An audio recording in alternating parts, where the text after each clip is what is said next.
Okay, good evening.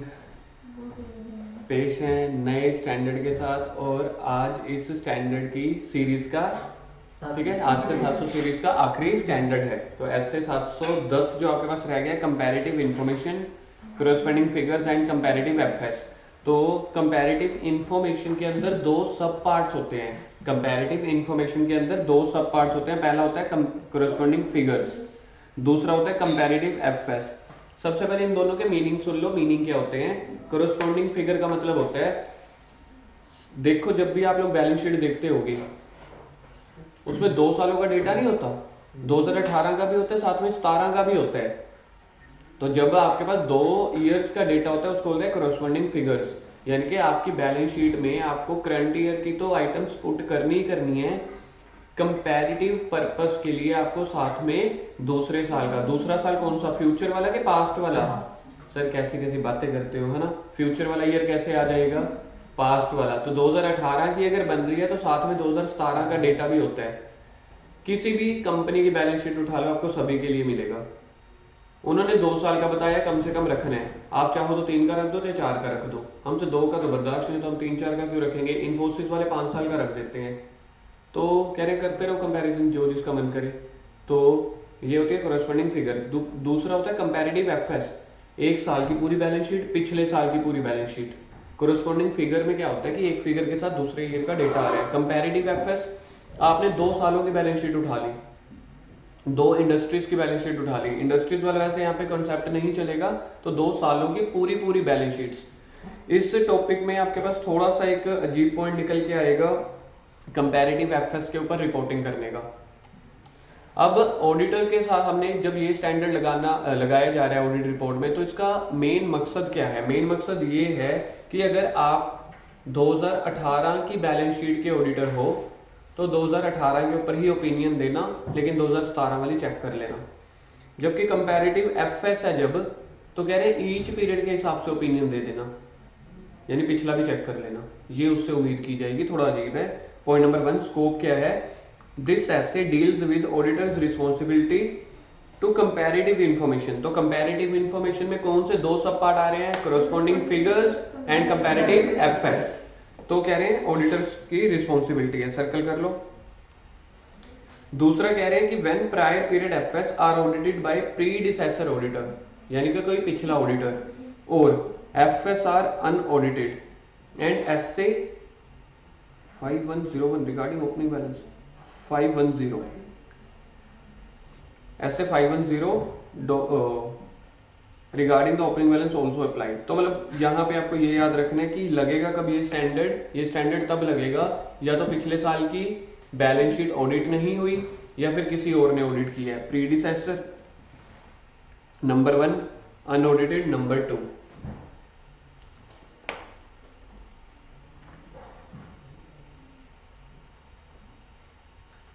तो या तो पिछले साल की बैलेंस शीट प्रीडिसेसर किसी और ऑडिटर ने ऑडिट की होगी या फिर ऑडिट नहीं होगी। तो तब जाके आपको ये दोनों चीजों के ऊपर ध्यान देना है ज्यादा। Second, nature of comparative information. तो कंपैरेटिव इंफॉर्मेशन के अंदर कौन से 2 सब पार्ट होते हैं? कोरस्पोंडिंग फिगर्स और कंपैरेटिव एफएस। कोरस्पोंडिंग फिगर का मतलब है जैसे पी एंड एल अकाउंट, जैसे प्रॉफिट है तो पिछले साल का प्रॉफिट क्या है, सैलरी पिछले साल की सैलरी क्या थी, ये तो होती है कोरस्पोंडिंग फिगर्स, यानी कि 2 फिगर्स इकट्ठे। एक होता है कंपैरेटिव एफएस, पिछले साल की बैलेंस शीट, इस साल की बैलेंस शीट, पूरी एफएस। तो कह रहे हैं कि 2 अप्रोचेस होते हैं, कोरस्पोंडिंग फिगर एक होता है और कंपैरेटिव एफएस दूसरा। Approach if specified by law and regulation में ऑल्सो भी स्पेसिफाइड बाय द टर्म्स। कह रहे हैं या तो लॉ और रेगुलेशन बता देगा, नहीं तो टर्म्स बता देंगे आपकी ऑडिट की क्या अप्रोच फॉलो करनी है। तो कोरस्पोंडिंग फिगर को लिख लो, 1 साल जैसे समझ लो 2018 की सैलरी, साथ में दी होगी 2017 की सैलरी, यानी कि 1 साल का डेटा दूसरे साल के डेटा के साथ मैच करना। कोरस्पोंडिंग फिगर मतलब अमाउंट वाइज। कंपैरेटिव एफएस क्या होगी? Full balance sheet, full balance sheet 2 years की। नहीं तो आप जब 2 महीने बाद घर पे पढ़ने लगोगे आपको पता ही नहीं चलेगा ये क्या क्या थे। तो ये चीजें ध्यान दे देना। तो पहला स्कोप में क्या बोला कि ऑडिटर की रिस्पॉन्सिबिलिटी है, कब लगेगा, या तो प्रीडिसेसर ऑडिटर ने की है या फिर अनऑडिटेड ही था, मतलब पहली बार ऑडिट हो रही है। नेचर क्या है, दो ही चीजें हैं, ठीक है। कोरोस्पोंडिंग फिगर है तो यानी कि कोई भी आइटम है 2 सालों के लिए निकाल लो, या फिर कंपैरेटिव एफएस है तो पूरी पूरी बैलेंस शीट। तीसरा ऑब्जेक्टिव ऑडिटर को क्या है, ऑडिटर को क्या करना है, ऑडिटर का ऑब्जेक्टिव हमेशा एक ही होता है, to obtain the SAE whether comparative information included in the FS has been presented in all material respect in accordance with the applicable FRF। तो उसको ऐसे AAE obtain करने हैं कि क्या कंपैरेटिव इंफॉर्मेशन अगर FS में इंक्लूड है तो FRF के अकॉर्डिंग थी कि नहीं थी। तो इसको क्रक्स में लिख लो यहाँ पे, comparative information is as per FRF question mark. तो पहले तो आपको ये देख लेना है। दूसरा टू रिपोर्ट, सर्कल कर दो सेकंड में रिपोर्टिंग, तो सेकंड के साइड पे लिख दो, सेकंड के साइड पे रिपोर्टिंग। ऑडिटर का ये भी ऑब्जेक्टिव है, reporting with auditors reporting responsibility. चलिए जी आगे, 3 पॉइंट खत्म हो गए, पेपर में नहीं पूछे जाएंगे। चलो आगे फोर्थ आ जाओ, डेफिनेशन कंपैरेटिव इंफॉर्मेशन। अब ध्यान से देखना, कंपैरेटिव इंफॉर्मेशन है यानी कि बड़े वाली टर्म डिसाइड हो रही है ना।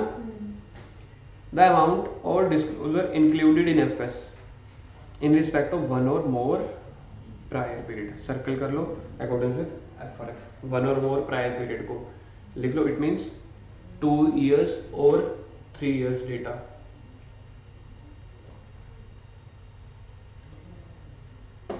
इट मींस 2 years या 3 years डेटा।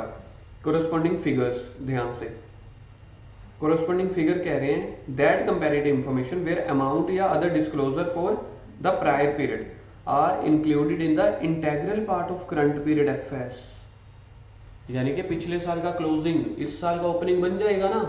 तो कोरोस्पोंडिंग फिगर वो भी कह रहे हैं कि ये कोरोस्पोंडिंग फिगर है कि अगर पिछले साल का क्लोजिंग स्टॉक है तो इस साल के एफएस का इंटेग्रल पार्ट हो जाएगा। तो पिछले साल अगर किसी ने क्लोजिंग स्टॉक चेक किया होगा, उसकी वैल्यूएशन की होगी, अगर वो गलत हुआ तो मेरा तो ओपनिंग स्टॉक गलत हो जाएगा। इसलिए उन्होंने बोला कि कोरोस्पोंडिंग फिगर आपकी और क्या आ सकती है, कह रहे हैं also are included integral part of current period. For example last year का क्लोजिंग स्टॉक, इस साल का opening stock. For example last year closing stock is equal to current year opening stock. और ये चीज आपके लिए खतरनाक क्यों है, क्योंकि स्कोप का सेकंड पॉइंट पढ़ो सबसे स्टार्टिंग में, पहले का सेकंड पॉइंट कह रहे हैं ऐसे लगी तब रहे, या प्रीडिसेसर ने की है, प्रीडिसेसर ने किया तो आपके लिए खतरे की घंटी है, या फिर अनऑडिटेड है तब भी आपके लिए खतरे की घंटी है। तो कह रहे हैं इसलिए आपको कोरोस्पोंडिंग फिगर के ऊपर भी ध्यान रखना है। देखना लॉजिक क्लियर है। Are intended to be read only in relation to the amount या other disclosure relating to current period. कह रहे हैं अगर वो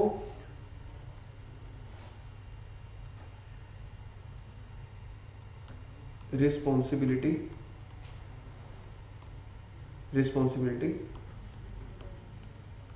if that is related to current period, that is related to current period, कह रहे हैं आपकी रिस्पॉन्सिबिलिटी तभी बनेगी अगर ये करंट पीरियड से रिलेटेड बन जाएगी, करंट पीरियड से रिलेटेड। आगे कंपैरेटिव एफएस। कंपैरेटिव एफएस क्या होती है, कह रहे हैं दैट कंपैरेटिव इंफॉर्मेशन। आपको ये चीज समझ में आ रही है कंपैरेटिव इंफॉर्मेशन क्यों बोल रहे हैं इसको, क्योंकि कंपैरेटिव इंफॉर्मेशन का ही तो सब पार्ट है एक तरह से। कह रहे that comparative information where amount हो चाहे अदर डिस्क्लोजर्स हो for the prior period are included for comparison. लिख दो फॉर कंपैरिजन पर्पस, तो सेकंड में लिख दो for comparison purpose. Comparison purpose के लिए यानी कि full balance sheet, for comparison purpose of the current period but if audited referred in the audit opinion. चलो ठीक है। अब आ रहा है आपके पास ऑडिट रिपोर्टिंग।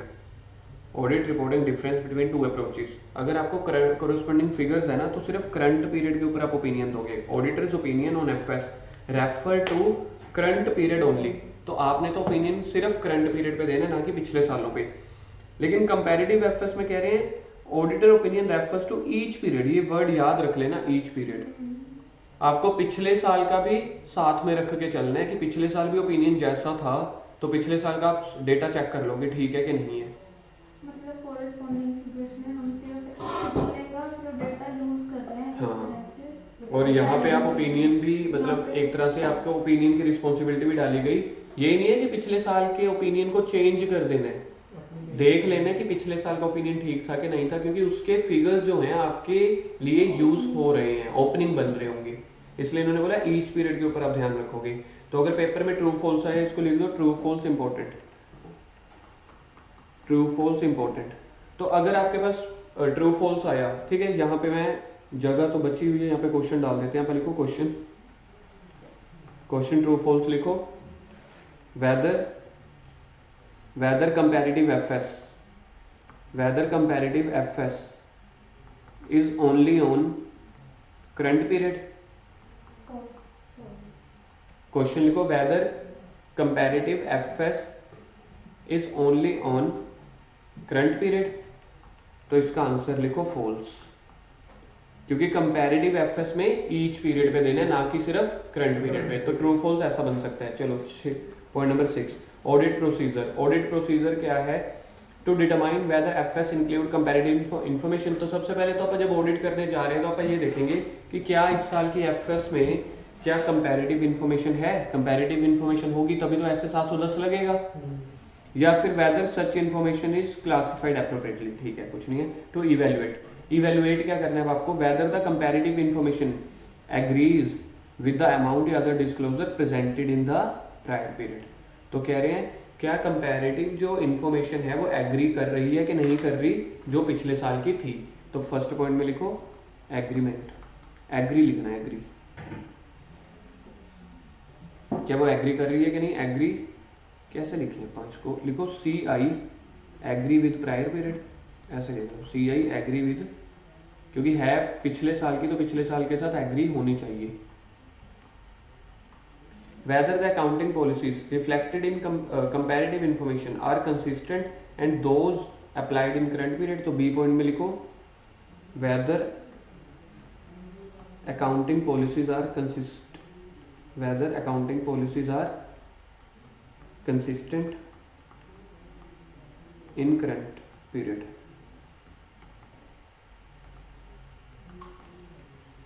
दूसरे में आपने क्या चेक करना है, क्या अकाउंटिंग पॉलिसीज जो हैं क्या वो कंसिस्टेंट है कि नहीं। पहले में था क्या कंपैरेटिव इंफॉर्मेशन एग्री कर रही है कि नहीं कर रही प्रायर पीरियड के साथ, क्योंकि अगर गलत हुई तो इसका मतलब आपने ओपिनियन गलत दिया होगा, या एफएस गलत चेक की होगी, या फिर अकाउंटिंग पॉलिसी जो है कंसिस्टेंटली अप्लाई हो रहे कि नहीं, या फिर any changes in accounting policy.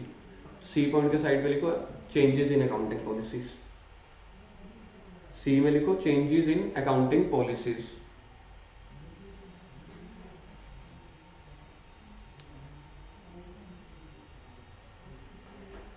ये ऑडिट का प्रोसीजर चल रहा है ऑडिटर का। पहला डिटरमाइन करना है कि एफएस में कंपैरेटिव इंफॉर्मेशन इंक्लूड है, क्या एफएस में कंपैरेटिव इंफॉर्मेशन इंक्लूड है। फिर इवैल्यूएट करना है क्या कंपैरेटिव इंफॉर्मेशन प्रायर पीरियड के डेटा के साथ एग्री कर रही है कि नहीं, क्या कंपैरेटिव इंफॉर्मेशन प्रायर पीरियड के डेटा के साथ एग्री कर रही है कि नहीं, या फिर अकाउंटिंग पॉलिसीज कंसिस्टेंटली अप्लाई कर रहे हैं पिछले साल भी इस साल भी, या फिर कोई चेंज हुई है उसको रिपोर्ट कर लो। Doubt over the existence of possible material misstatement, doubt over the existence of possible material misstatement. तो कह रहे हैं एडिशनल ऑडिट प्रोसीजर परफॉर्म कर लेना अगर आपको कहीं पे भी मटेरियल मिसस्टेटमेंट लगती है। कह रहे हैं कंपैरेटिव इंफॉर्मेशन में कहीं मटेरियल मिसस्टेटमेंट यानी कि गलती लग रही है तो एडिशनल ऑडिट प्रोसीजर परफॉर्म कर लेना ताकि वो गलतियों को ढूंढ सके और ठीक कर सके। ऐसे 560 also applies if the auditor has audited the prior period. ये तो अपने पहली लाइन में भी सीख लिया था। कह रहे हैं या तो किसी और ने ऑडिट की हुई है तो भी। ऑब्टेन WR, सारी चीजों को लेके WR ऑब्टेन कर लेना, किससे? मैनेजमेंट वालों से, प्रायर पीरियड का डेटा, प्रायर पीरियड की रिपोर्ट, ऐसा ऐसा। अब आ रहा है असली टॉपिक अच्छे वाला, ऑडिट की रिपोर्टिंग। कह रहे हैं रिपोर्ट कैसे बनानी है, सिर्फ कोरस्पोंडिंग फिगर को लेके है। कोरस्पोंडिंग फिगर को लेके मेरे को ऑडिट रिपोर्टिंग कैसे करनी है, ओपिनियन कैसे देना है। Generally auditor will not give audit opinion on corresponding figures, generally auditor will not give audit opinion, क्योंकि वो तो करंट पीरियड पे देता है। तो पहले तो इसको लिख देना करंट पीरियड, स्टार्टिंग में पढ़ा था ना अभी। But in the following cases, audit opinion will be given if the audit report of prior period FS was modified and the matter is still unresolved, then modify the current year report also. कह रहे हैं कि अगर एक बार के लिए पढ़ लो एक लाइन, सेकंड का फर्स्ट पॉइंट पढ़ लो, मैं बोलता हूं फिर से।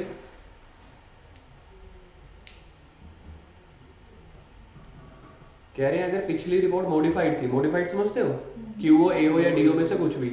मॉडिफाइड का मतलब पहले लिख लो, मॉडिफाइड का मतलब क्यूओ एओ या डीओ कुछ भी हो।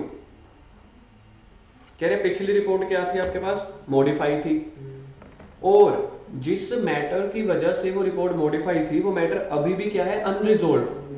तो यानी कि देखो अगर मेरा पिछले वाला जो सीए था वो समझदार था, उसने एक मैटर उसको रिजोल्व नहीं हुआ, यानी कि कहीं ना कहीं कॉम्प्लेक्स था, तो उसने मॉडिफाई ओपिनियन दे दिया।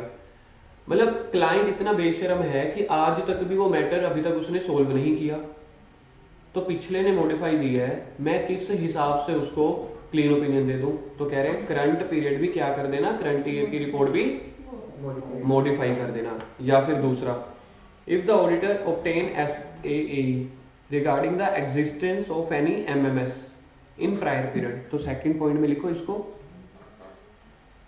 सेकंड में लिखो MMS exist in prior period, MMS exist in prior period. तो प्रायर पीरियड की अगर कोई गलती या मटेरियल मिसस्टेटमेंट एग्जिस्ट करती है on which unmodified opinion was issued. सोच के देखो थोड़ा गलत नहीं हो गया, देखना ये दो लाइनें पढ़ के ऑडिटर को SAE मिले, SAE का मतलब क्या होता है, एविडेंसेस मिले with relation to existence of material misstatement. उसको तो गलती के क्या मिल गए, SAE मिले, गलती के सुराग मिले, यानी कि MMS एग्जिस्ट करती थी प्रायर पीरियड में, on which modify unmodified opinion दे दिया था। भाई ऐसे कैसे, but if that misstatement is not dealt as per FRF, अभी भी FRF के अकॉर्डिंग नहीं की, तो क्या करोगे, देन इशू द क्वालिफाइड या एडवर्स ओपिनियन। यहाँ पे डिस्क्लेमर क्यों नहीं आया,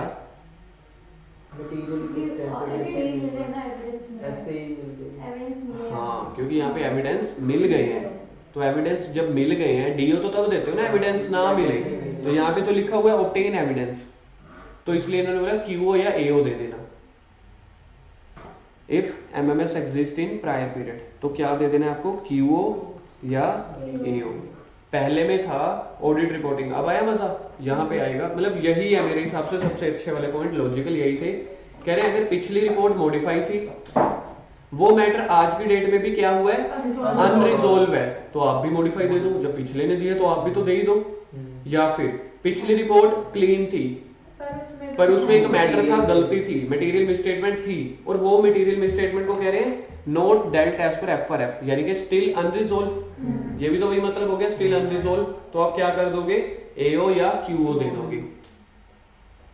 समझ में आ गया, और वो एओ या क्यूओ देंगे इस साल के FS पे, इस साल के FS पे और कोरस्पोंडिंग फिगर पे भी, on current year FS, on current year FS with relation to corresponding figures. इस साल पे तो अपन दे ही सकते हैं, प्रायर पीरियड में गलती थी ना, तो हम कहेंगे कोरस्पोंडिंग फिगर्स के ऊपर भी हम क्वालिफाइड ओपिनियन दे रहे हैं, क्योंकि वो भी गलत थी। तो मतलब ये दोनों एक्सेप्शन हो गए एक तरह से, कि करंट या मॉडिफाई, करंट या पिछले को लेके, हाँ कि पिछले को भी हम मॉडिफाई कर रहे हैं ना अपना ओपिनियन। पहली होगी, दूसरी वाली तो करंट रिपोर्ट है ना, सेकंड का फर्स्ट तो करंट ईयर रिपोर्ट ही है। तो आप अपनी रिपोर्ट इस साल भी दोगे, मॉडिफाई दोगे, लेकिन मॉडिफाई दोगे कोरस्पोंडिंग फिगर को लेके। हो सकता है इस साल सारा कुछ ठीक हो, प्रायर पीरियड की आइटम में गलती आई है ना, तो आप करंट ईयर की रिपोर्ट दे रहे हो ये कह के कि करंट ईयर का सब ठीक है, लेकिन करंट ईयर में प्रायर पीरियड की आइटम आ रही है कुछ, तो वो गलत है, तो उसको लेके अब मेरा ओपिनियन मॉडिफाइड हो गया। Prior period FS audited by another person, तो auditor shall state in OMP, OMP आ गया यहाँ पे। तो कह रहे हैं कि अगर तो रिपोर्ट या ओपिनियन पिछले साल ऑडिट किसी और ने की थी, तो आप ये लिख देना, क्योंकि आप ऊपर अभी क्या बोल रहे हो, क्यूओ या एओ दे रहे हो या मॉडिफाई कर रहे हो ना करंट ईयर रिपोर्ट, तो अपना क्या दे देना, एक तरह से पक्ष रख देना अपना, कि उसकी रिपोर्ट किसी और ने की थी, ओपिनियन किसी और ने दिया था, और उसने क्या ओपिनियन दिया था और डेट ऑफ रिपोर्ट क्या थी। क्योंकि आप पिछले वाले की गलतियां ढूंढी है ना यहाँ पे। क्या पहले पॉइंट में देखा कि पिछले वाले की रिपोर्ट ही मॉडिफाई थी, FS was modified, report was modified थी, या फिर प्रायर पीरियड में गलतियां थी। भाई मेरा उससे कोई लेना देना नहीं है, तो इसलिए ये टॉपिक आ गया कि prior period audited by another auditor, तो आपने लिख दिया किसने ऑडिट करी, और प्रायर पीरियड एफएस की थी, क्या उसने ओपिनियन दिया और उसकी क्या रिपोर्ट की डेट थी। या फिर अगर प्रायर पीरियड एफएस अगर अनऑडिटेड हुई फिर क्या करोगे, तो आप लिख दोगे कि कोरोस्पोंडिंग फिगर जो थे वो अनऑडिटेड थे, गलत थे या अनऑडिटेड थे, और but this does not relieve the auditor from the need to obtain SC regarding the opening balance. तो कह रहे हैं फिर भी हम आपको माफ नहीं कर रहे। अगर आप देखो ये स्टैंडर्ड याद है, पहली लाइन पे आया हुआ दो जगह लग रहा है, या प्रीडिसेसर ने ऑडिट किया या अनऑडिटेड, तो यही वाले दोनों केसेस कर लिए। अगर प्रीडिसेसर ने की होगी तो ये वाली 3 चीजें डिस्क्लोज कर देना, अगर अनऑडिटेड होगी तो ये 2 चीजें डिस्क्लोज कर देना। क्या क्या कि भाई ये अनऑडिटेड थी और अभी भी रिस्पॉन्सिबिलिटी ओपनिंग बैलेंस को लेके ऑडिटर की मुक्त नहीं हो रही, यानी कि उसका फर्ज बनता है कि जो जो पिछले साल से डेटा आया है चेक कर ले उसको। एक बार के लिए खुद पढ़ो ये वाला पॉइंट पूरा, रिपोर्टिंग वाला।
चले आगे।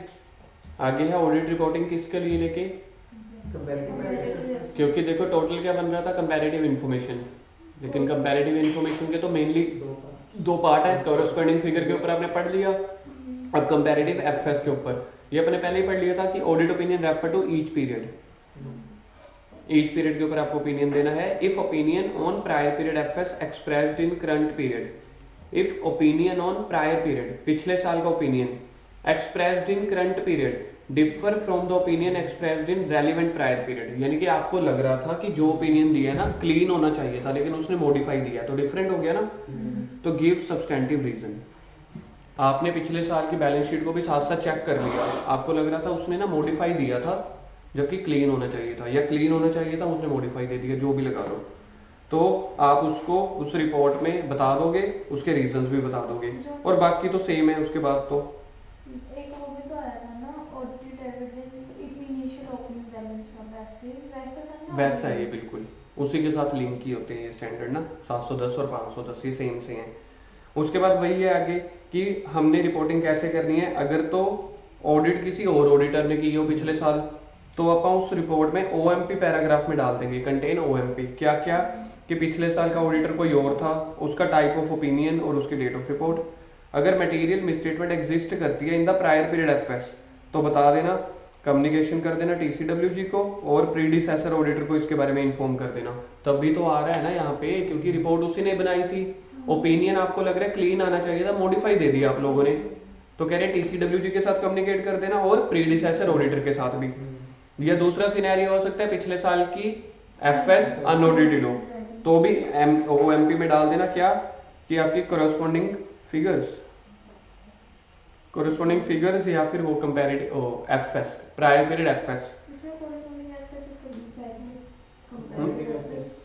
कंपैरेटिव एफएस नहीं आना चाहिए था, प्रायर पीरियड एफएस आना चाहिए था। कोई बात नहीं, समझ जाना, prior period FS corresponding figure को काट के प्रायर पीरियड एफएस लिख देना। अनऑडिटेड थी और मैनेज, इससे ऑडिटर की रिस्पॉन्सिबिलिटी रिलीव नहीं हो रही, देन स्टैंडर्ड खत्म, 710 सीरीज खत्म। क्वेश्चन देखते हैं, what are the auditor's responsibilities in respect to corresponding figures. तो ये देखो, ये आपके पास आई थी ऑडिटर्स रिस्पॉन्सिबिलिटी, देखिए ना रिपोर्टिंग रिस्पॉन्सिबिलिटीज है ऑडिटर्स की responsibilities.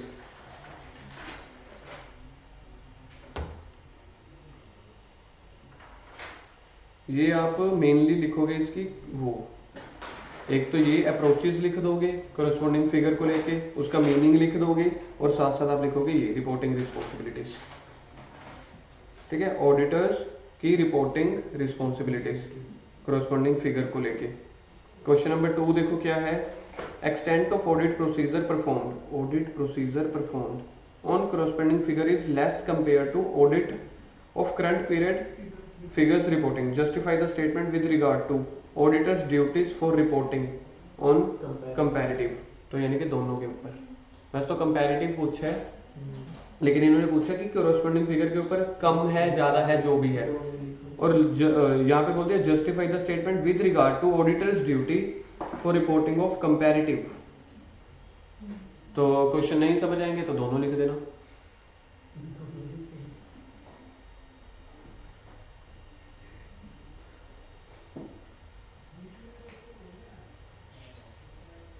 When corresponding figures are presented, auditor's opinion shall not refer to corresponding figures. Discuss the exception when prior period FS are audited. यही वाली 2 exceptions थी, ये वाली कहाँ गई कम गई, इनको आप लिख दो एक्सेप्शन। यानी कि वैसे तो आप कहते हो कि हर साल पे करंट पीरियड पे दो ना, लेकिन अगर ये 2 केसेस आए आपको पिछले के बारे में भी बताना पड़ जाएगा। देखो कब आया हुआ ये क्वेश्चन, नवंबर 19, यानी कि बिल्कुल ही पिछले अटेम्प्ट में ये क्वेश्चन आया था। ठीक है, और जल्दी से इसको एक बार के लिए देखते हैं क्या क्या था आपके पास, खत्म करते हैं। स्कोप में आया था सबसे पहले ऑडिटर की रिस्पॉन्सिबिलिटी है। ठीक है, इसमें प्रीडिसेसर ऑडिटर ने की हो या फिर ऑडिट अनऑडिटेड हुई हो तो जाके ये स्टैंडर्ड लगता है। नेचर क्या है, कोरस्पॉन्डिंग फिगर और कंपैरेटिव एफएस, ऑब्जेक्टिव छोड़ दो, चलो आगे आ जाओ। डेफिनेशन, कोरस्पॉन्डिंग फिगर वो होती हैं जो फाइनेंशियल करंट पीरियड की एफएस में इंटीग्रल पार्ट होता है, यानी कि प्रायर पीरियड की आइटम्स, और कंपैरेटिव एफएस यानी कि कंपैरिजन बेसिस के लिए होता है पूरी पूरी बैलेंस शीट्स। मेनली तो आपके पास यही आ रहा है ऑडिट प्रोसीजर। पहला ऑडिट प्रोसीजर में डिटरमाइन करना है क्या एफएस में कंपैरेटिव इंफॉर्मेशन इंक्लूड है, और इवेलुएट करना है आपको कंपैरेटिव इंफॉर्मेशन एग्री है प्रायर पीरियड डेटा के साथ, अकाउंटिंग पॉलिसीज कंसिस्टेंटली अप्लाई कर रहे हैं प्रायर पीरियड में और करंट पीरियड में, और कोई चेंजेस है अकाउंटिंग पॉलिसीज में तो वो भी। अगर आपको डाउट लग रहा है, मटेरियल मिसस्टेटमेंट आपको लग रहा है हो सकती हैं, तो एडिशनल ऑडिट प्रोसीजर लगा लो।